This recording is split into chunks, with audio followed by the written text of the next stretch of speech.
Olá, amigos! Bem-vindos a mais uma edição do Camarote, o programa que abre espaço para receber os presidentes dos grandes clubes do nosso futebol. Nosso convidado deste mês é Luciano Bivar, presidente do Esporte Clube do Recife, autor de diversos livros, foi candidato à presidência da República nas eleições de 2006. À frente do Leão da Ilha do Retiro pela 6ª vez, o presidente Bivar sonha levar o rubro-negro pernambucano de volta à Série A do Campeonato Brasileiro. Seja bem-vindo ao Camarote, presidente Luciano Bivar. Obrigado, prazer enorme estar aqui com vocês, entendeu? Jorge, com você, com o Rembrandt, com o Telmo. E estou aqui à disposição para a gente conversarmos sobre o futebol brasileiro e o futebol, mais especificamente, do meu clube, Esporte Clube do Recife. Muitas novidades para contar do esporte. E para entrevistar o presidente Luciano Bivar, trouxemos 2 jornalistas convidados. Um jornalista com uma longa estrada e larga experiência na área esportiva, Telmo Zanini faz a sua estreia no Camarote. Muito bem-vindo, Telmo. Valeu, Jorge. Prazer é todo meu. Prazer estar aqui com o presidente Luciano e com vocês. E até que enfim, né? Consegui ajeitar a agenda para comparecer no programa e vai ser um prazer participar de outros daqui para frente também. Maravilha. E um outro estreante também nessa edição 35 do Camarote, Rembrandt Júnior. Vem pela primeira vez apresentador, narrador do Sport TV, do Premier, torcida do esporte, dos clubes pernambucanos também, acostumada com as transmissões do Rembrandt. Seja bem-vindo ao Camarote, Rembrandt. Obrigado, Jorge. Obrigado, Telmo, presidente Luciano Bivar. Para mim também é uma honra, né? Estreando no dia da estreia do Telmo Zanini aqui no Camarote. Isso é bom demais. É sinal de que eu vou voltar outras vezes aqui, certamente. E também conversar com o presidente do esporte, Luciano Bivar. Tem muita coisa interessante que o torcedor quer saber. Exatamente, né? Muitas perguntas, você que acompanha o dia a dia do esporte, acompanhando na Série B do Campeonato Brasileiro. E, é claro, você, assinante do Premier e do PFC fora do Brasil, também pode nos ajudar a fazer o programa.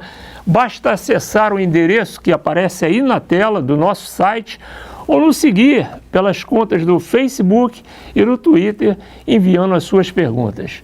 Presidente, eu vou abrir o programa com uma pergunta, até voltando um pouquinho na sua história com o esporte, né? O senhor participou de 2 acessos do esporte à Série A em 86, 2 campanhas de acesso, 86 e 2000, o esporte conseguiu subir e agora o senhor voltou em janeiro passado à presidência do esporte, seu 6º mandato alternado, né?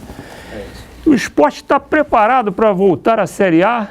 Essa campanha que está fazendo muito boa na Série B, o senhor está confiante que o esporte vá subir em dezembro? Olha, nós estamos muito esperançosos, né? Sabemos que tem bons clubes hoje que disputam a 2ª divisão do futebol brasileiro, né? Você vê o Avaí, o Paraná, o próprio Figueirense e América que não estão numa situação ainda, mas estão todos ali muito embolados, né? O Palmeiras que está praticamente já classificado. E o Chapecoense, né? Que é uma grata surpresa para o futebol brasileiro, a forma como esse time está jogando. Mas o esporte também está dentro desse bloco e a gente tem absoluta confiança de que a gente possa realmente retornar à 1ª divisão do futebol brasileiro. E alguns jogadores se destacando, né? O Lucas Lima, Osvaldo, né? Uma galera boa aí que está aparecendo. Uma galera boa, né? Exato. Esse Osvaldo é da nossa base, entendeu? Um jogador muito bom. O Lucas Lima é um jogador egresso do Internacional, está emprestado ao clube. Mas nós temos bons valores lá dentro do nosso elenco e o Geninho está muito entusiasmado, né? Isso é que é bom. E o time agora parece que está engrenando. Então vamos ver se nessa reta final a gente assegura essa participação entre o G4. O senhor falou em Geninho, presidente. O senhor fez uma troca de comando, né? Tirou o Marcelo Martelotti, que deu início a essa campanha na Série B, ficou com o Neco, que é da base também, técnico da base, por um jogo e depois veio o Geninho. O trabalho dele já justifica essa mudança de comando? O senhor está plenamente satisfeito? O senhor não gostava muito do trabalho do Martelotti, não, né? Não é que eu não gostasse, entendeu, Rembrandt? Mas o fato é o seguinte, que o time vem oscilando muito, né? Até com o Geninho tem oscilado também, né? Porque não é fácil você formar um elenco do dia para a noite. Você não tem um jogador na praça aí chamado entrosamento para contratar, como o Gentil Cardoso falava, né? Então, não é fácil. Então, o Martelotti teve um bom tempo para o time entrar em equilíbrio. E como o time não entrou em equilíbrio, é natural que são resultados que regem, tá certo, o comando de um clube. Então, por isso que nós alternamos a nossa direção técnica e agora estamos extremamente satisfeitos com o Geninho. Agora entra nessa fase decisiva, né? São 7 jogos finais agora da Série B e o Sport acho que tem que fazer valer o fator local, né? Eu acho isso, entendeu, Telmo? Se a gente tem que fazer o mando de campo, é fundamental. Nós perdemos alguns jogos dentro de casa, incrivelmente, né? Com o próprio Chapecoense na ida, tá certo? Foi terrível, né? Então, até os 45 minutos, a gente estava ganhando de 1-0, perdemos de 2-1. O árbitro marcou um pênalti, tá certo? Em cima, quer dizer, um lance absolutamente discutível, né? Mas o árbitro foi lá, foi a impressão dele e marcou. Como agora no jogo da Chapecoense de volta, o árbitro também podia ter marcado um a favor do Sport, não marcou. Mas isso são as coisas do futebol. A Avelange dizia que o jogo não acaba aos 90 minutos, ele prossegue naquela discussão, né, Jorge? Até resenha, né? A resenha, tal. E a gente teve mais infelicidades do que felicidades nesses finais de jogos durante esse torneio, esses campeonatos da segunda divisão. Essa falta de regularidade do time, essa oscilação permanente, presidente, justifica a média baixa da torcida do Sport, média de público neste campeonato? Média não dá para dizer que é baixa, né? Que é perto de 20 mil torcedores a média do Sport. Mas em outros anos já foi bem maior. Não, eu não tenho dúvida, porque eu não estou aqui para enganar nada. Eu acho que o time do Sport ele não está demonstrando ao torcedor uma confiança, né? O time está oscilando, então o torcedor ele sempre fica preocupado com o resultado. Quando o time está bem, entendeu? Quando o time está absolutamente entrosado, mas a gente teve uma dificuldade muito grande. A gente está nesses 2 anos aqui, agora a gente está mudando o elenco. Herdamos um elenco muito viciado que tinha. Então, até você sair desse elenco e trazer outros elencos, que foram poucos que a gente trouxe, a gente teve essa dificuldade muito grande de ordem técnica. A gente espera que chegue em dezembro, a gente possa realmente formar um time à nossa feição, tá? Então esse é o sentimento. E isso causa essa intranquilidade. Eu acho que com 19 mil pagantes por jogo, o Sport na Série A estaria em terceiro, acho que atrás apenas de Corinthians e não é nem o Flamengo. O Flamengo conta mais nos jogos fora, mas o Grêmio em casa também está com o Grêmio. O Sport estaria em terceiro lugar na Série A. Quer dizer, é uma média de público excelente para os padrões aqui. Eu trouxe a comparação de outros anos, mas até recentes, né? Quando o Sport tinha 24, 25, 28, 30 mil pessoas com regularidade no estádio, na Ilha do Retiro. Hoje não tem sido assim, 17, 18, 20. Mas no começo não entusiasmou, né? Também. Andou muito no meio da tabela, aí né? Começou a reagir. Agora esse final aí conta com o torcedor, então, para vamos recuperar a média, passar dos 20 mil. Em casa, hein, presidente? Em casa é importante, né? A participação da torcida também é fundamental. É importante. O que Rembrandt fala é uma verdade. Houve uma queda, mas foi justamente essa insegurança, entendeu? Mas agora acho que a torcida está readquirindo essa confiança. Então, e agora nessa reta final, como o Telmo está falando, é importante a presença do torcedor. Ela vai fazer a diferença. Agora, presidente, até com base nessa afirmação que o senhor fez agora, como é que é a montagem do elenco? O senhor falou que herdou um elenco um tanto viciado anterior, né, da administração anterior. Como é que o Sport se mantém? Como é que ele mantém esse elenco? A base é do Sport, tem muita gente emprestada. Como é que o Sport faz? Quanto custa a folha do Sport? Até para esclarecer para o torcedor. Não, Jorge, realmente isso é um problema que nós temos, não é? Você vê que essa Lei Pelé é terrível, né? Telmo é contemporâneo meu na época que eu brigava, né, no governo, entendeu? Fui até parlamentar por conta dessa Lei Pelé. E você hoje, ela é extremamente madrasta. Você, quando contrata um jogador, que é um direito especial de trabalho, né, que eles denominam isso, você, se o jogador não servir, você é obrigado a honrar o contrato até o último dia do seu, pagando integralmente. Diferente até da própria CLT, que você pode pagar 50% do salário e despedir o funcionário. No futebol não, você paga 100%.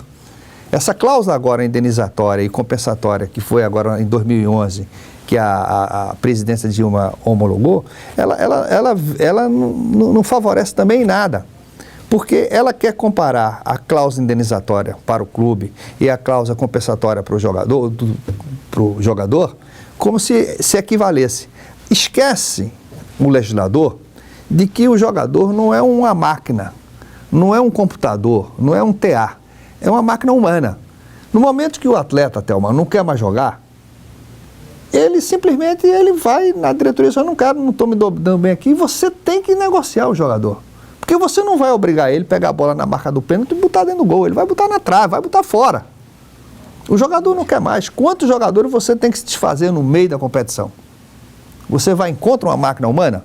Agora não. Se a gente não quer, não tem jeito, a gente tem que aguentar ele até o final. Tem algum caso que o esporte está pagando e já gostaria de ter dispensado, não? Tem casos que o esporte está pagando, está lá encostado e que o esporte já poderia ter dispensado. Aí você tem uma folha alta, entendeu? Com jogadores que são imprestáveis no momento para o clube. São jogadores bons, mas não estão dentro do projeto do nosso treinador. Então você tinha que descartar. Isso seria a lei normal do futebol. Então essa Lei Pelé, que é uma das coisas muito boas que vocês talvez durante esse programa tenham a oportunidade de falar, ela só veio prejudicar em muito o futebol brasileiro. Isso é que a gente precisava realmente ter uma consciência disso aí. Você vê que na Lei 6.354 de 76, que consagrou o regime trabalhista do passe do jogador para o clube, você tinha o quê? Você tinha o direito, tá certo, de ter o passe do jogador e vender ele, estabelecendo o passe dele, dizendo que custa 100. Mas tinha uma correlação entre o passe que você estabelecia na federação e o salário que você tinha que pagar. Havia uma correlação. Você não podia arbitrariamente dizer, não, o jogador vale 10 milhões de dólares e te pagar um salário mínimo do jogador. Não. Entendeu? Você estabelecia isso. Hoje não. O São Paulo tinha mais de 400 atletas espalhados no Brasil inteiro. O Sport tinha 200 atletas espalhados no Brasil inteiro, que eram propriedade, era do ativo do clube. Hoje você não tem mais nada. Eu tenho informação que 70% dos atletas do São Paulo hoje, seus direitos econômicos e seus direitos federativos pertencem a terceiros. Isso é um absurdo. 70%. Tá certo? O esporte, qual é a média do esporte? Quantos jogadores tem no elenco do esporte? Hoje, no elenco do esporte, nós temos cerca de 30 atletas. E quantos são do esporte e quantos são de terceiro? Você tem meia dúzia do esporte. Meia dúzia? Você tem o quê? Você tem resto, você tem jogadores, contratos pequenos na base. Mas são contratos pequenos que você tem que fazer, porque a lei obriga, depois de 16 anos, é que você pode fazer um contrato de 5 anos. Mas como você vai fazer o contrato de 5 anos, Telmo, com 30 jogadores, que você não sabe se vai vingar? Porque você faz esse contrato de 5 anos e vinga 1 ou 2. Aí você vai passar 5 anos pagando a 28 atletas que não prestam mais no clube. Então temos que alterar isso. Ou a gente altera ou vai à bancarrota. Esse problema hoje, eu estava falando para Rembrandt, eu estava dizendo o seguinte, eu digo sem medo de errar, daqui a 20 anos, o continente africano vai ser o número 1 no futebol mundial. Porque qualquer jogador lá que você paga 50, 100 mil dólares, aquele timezinho lá da África vai formar mais 30, 40, 50 atletas. A legislação lá é diferente? É diferente. Mas Telmo, a legislação não precisa ser igual no mundo todo? Não precisa. O caso Bosman, né, que a gente chama Lei Bosman, que é o caso Bosman, né, que era aquele jogador de Liège que queria jogar no Dunkerque, na França, né, ele não conseguiu a liberação, aí ele foi ao Tribunal Comum Europeu e conseguiu a liberação depois de 5 anos. Então, hoje, na comunidade europeia, você tem um tribunal que rege a comunidade. Então, todos os jogadores obedecem isso. Agora, a Europa, ela pode trazer o jogador de fora, põe lá dentro, para vender para fora, ela exige o passe, tá certo? Então, é diferente. Então, eles ficaram milionários. Você vê que hoje esses grandes caras, Abramovich, o Berlusconi, o Grassi, esses caras fazem um time a hora que eles querem, porque eles têm o poder de dinheiro de chegar lá na África, qualquer continente, traz para lá, e lá na Europa eles não saem. Tem 21 investidores, né, do mundo árabe, da Rússia, Ucrânia, que já são donos de clubes ingleses. Dos 92 clubes profissionais do futebol das 4 divisões inglesas, 21 já pertencem a milionários do mundo árabe. Então, pronto, é isso que a gente tem visto aí no futebol. Entendeu? Você vê, de 209 clubes filiados à FIFA, apenas 8%... Federações. 209 federações filiadas à FIFA, tá certo? Apenas 8% aderiram à Lei Bosman. Então, só 8%. Só 8%. E o Brasil... É possível mudar aqui no Brasil? É possível. E então, como se faria, presidente? Qual é a sua proposta? Porque a CBF é uma entidade de direito internacional privado, tá certo? Porque é filiada à FIFA. Então, ela pode absolutamente colocar normas internas de transferências de jogador, tá certo? Que impeça esse tipo de coisa, tá certo? A legislação com a Lei 9.615, ela veio, mas você tem condições de alterar isso aí através de uma emenda, de uma nova lei, como teve a Lei 9.981, tá certo? Que alterou grande parte. Porque quando, no governo Fernando Henrique Cardoso, fez a Lei 9.615, que Pelé era o ministro de esporte, ele botava que você não podia fazer um contrato com mais de 2 anos. A nova lei já de 1980, ela já alterou para 5 anos. Então era o caos. Então você tem absolutamente condições de alterar isso. Eu tive com o próprio presidente Marim, lá na casa dele, em São Paulo, com o presidente da Federação Pernambucana. Ele disse, não, Luciano, vamos fazer o seguinte, vamos fazer uma comissão, até naquela época convidou para a gente participar dessa comissão, para a gente ir aos clubes, ir às federações e fazer uma proposta para alterar isso aí. Tudo bem, mas esqueceu. As pessoas são muito imediatistas. Tá certo? Não foi adiante. Não foi adiante. Até hoje eu estou aguardando isso aí, porque foi uma das razões até que eu voltei à presidência do esporte, para eu ter a oportunidade de estar aqui, por exemplo, no Premier Camarote, para poder a gente ver se a gente modifica isso. Porque se a gente não modificar, Jorge, a gente vai ficar eternamente, principalmente os clubes da periferia do Nordeste, fora Rio, São Paulo e os 2 clubes de Minas e do Rio Grande do Sul, entendeu? Podem explorar, o resto são coadjuvantes do Campeonato Brasileiro. Pode o Vitória fazer uma competição, o Atlético do Paraná, mas o Atlético do Paraná ainda ontem estava na 2ª divisão, tá certo? Então é difícil isso. Ou você estabelece uma forma onde comece a vincular o atleta à camisa do clube para ter uma história, ter uma tradição e você poder formar um clube, ou senão vai ser feito um time de basquete. A cada ano você vai formar novo elenco. Um ano que dá certo, ótimo. Um ano que não dá certo, você corre o risco, como o Vasco está correndo o risco de cair para a 2ª divisão. Tá? Então, ou a gente faz isso, ou não sei para onde é que nós vamos. Ô, presidente, isso não sendo feito, né? Como se adaptar a essa realidade? Eu lembro bem que na época em que a lei entrou em vigor, o senhor ter falado de que não tinha mais necessidade de se investir na base. Era um gasto desnecessário. O que é que o senhor fez nesse período com essa lei em vigor?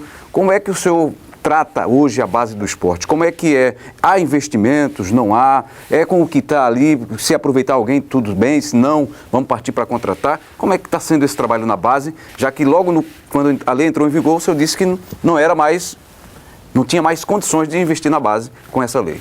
Eu fui tremendamente radical naquele meu pronunciamento há 15 anos atrás, que eu disse que tudo isso ia virar hoje como está o futebol brasileiro. Hoje a gente está em 11º lugar no ranking mundial, coisa que não acontecia antes da Lei Pelé. Mas o que eu queria dizer é o seguinte, é que hoje você não pode fazer jogador de base e se chegar alguém com dinheiro, vai levar o jogador.